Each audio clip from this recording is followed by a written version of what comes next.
content du niveau de jeu que j'ai proposé aujourd'hui et vraiment hâte de rejouer demain. Doji, c'est un joueur que tu connaissais, qui est assez jeune, 20 ans, et tu as réussi à le surclasser quand même assez facilement finalement. Ouais, c'est jamais facile. C'est jamais facile. Je pense que le score ne reflète pas vraiment la réalité. Au premier set, c'était vraiment très, très serré. Voilà, il m'a briqué le premier. D'entame, il jouait vraiment très très bien. Aujourd'hui, j'ai vraiment réussi à bien m'en sortir, donc je suis vraiment content. Mais voilà, en venant, non, je ne le connaissais pas du tout. On avait une certaine tactique en venant en ce match et ça a fonctionné, donc vraiment content. Le mois dernier, tu gagnais 2 futurs. Aujourd'hui, tu es passé dans la catégorie supérieure, Challenger. Est-ce que tu sens une différence ou finalement c'est une continuité et c'est quelque chose de logique dans ta progression? Ouais, tu sais, c'est jamais logique au tennis. Tu as des semaines où tu peux très bien jouer, d'autres où tu peux être un petit coup de mou. Je suis vraiment très content de pouvoir enchaîner ces beaux matchs de semaine en semaine, mois en mois. Ça montre que quelque part le travail a fonctionné, a payé et je suis vraiment content. Quels sont les rêves d'un jeune de 16 ans? Bientôt 17, je sais, mais les rêves, c'est quoi? Ouf, il y en a beaucoup. Au tennis, évoluer, prendre du plaisir sur le terrain, sourire, m'amuser. Après, j'ai d'autres objectifs fixés avec l'équipe avant, mais oui, vraiment s'amuser et gagner le plus de matchs possible. C'est vraiment là les rêves. Tu avais gagné ton premier futur, effectivement, près d'ici, à Zbrook. Il y a 2 ans, je crois que tu avais disputé la Winter Cup à Ronchin, également, pas loin d'ici. Est-ce que tu as une affection particulière pour le Nord? On peut dire que le Nord, ça me réussit. Ça me réussit pour l'instant.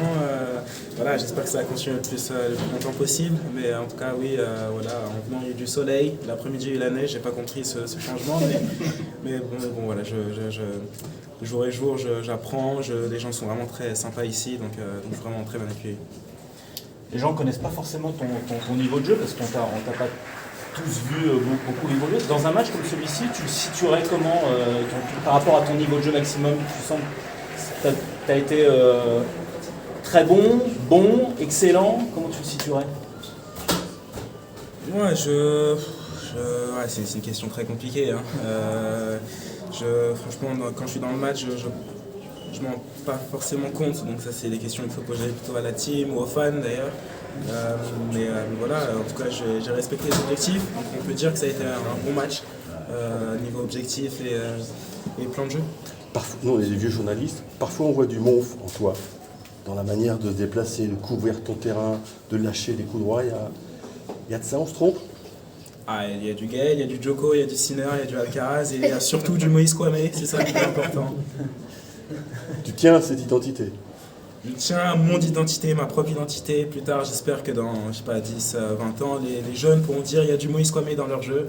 Et c'est vraiment cette identité que je suis en train de créer au fur et à mesure. Et voilà. Quand on posait des questions à Gaël, quand il est sur le circuit, il disait qu'il prenait du plaisir dans le jeu de défense, dans ses coups, à faire le mur derrière sa ligne.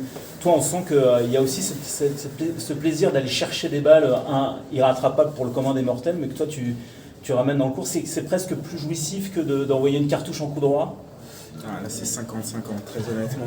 Il y a un moment où j'ai frappé vraiment très très fort dans la balle. C'était vraiment pile au milieu de la raquette, comme ça, je l'ai vraiment bien senti, j'ai vraiment bien aimé. Après, bien sûr, bien défendre, c'est très important au tennis. Si tu attaques bien et que tu défends pas bien, c'est quelque chose qu'il faudra travailler. Moi je pense bien défendre. Après, tous les coups sont jouissifs, comme vous dites, et le plus important, c'est de s'amuser et de rigoler. Quel souvenir tu as de ton passage à l'Académie Justine Henin? Est-ce que tu as eu l'occasion d'échanger avec Justine ou avec Carlos, son ancien entraîneur? Oui, j'ai fait beaucoup de clubs, beaucoup de structures. Aujourd'hui, je suis en privé, j'utilise les bases de la fédération française. Donc je les remercie d'ailleurs pour tout ce qu'ils font pour moi. J'ai fait un petit temps à la Justine. Je sais que Justine, c'est vraiment une femme formidable, très gentille. Elle était tout le temps à nos côtés, à nos soucis, nos soucis. Donc vraiment, j'en garde un bon souvenir. Dernière question. Maintenant, ta team, elle a fait donc c'est stabilisé. Ce sera Laurent Vraiment et Richard Gasquet.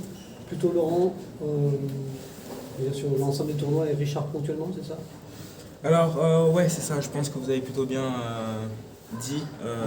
Ce sera Richard fera m'accompagner sur quelques semaines. Voilà, on ne sait pas encore, peut-être une vingtaine, une dizaine, une vingtaine de semaines, on verra, c'est pas encore fixé. Et Laurent sera là aussi un peu pareil 20-25 semaines, on ne sait pas encore. Voilà, c'est le début, on se découvre.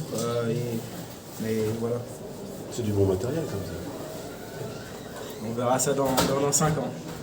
Merci beaucoup, Moïse. Merci. Merci. Merci.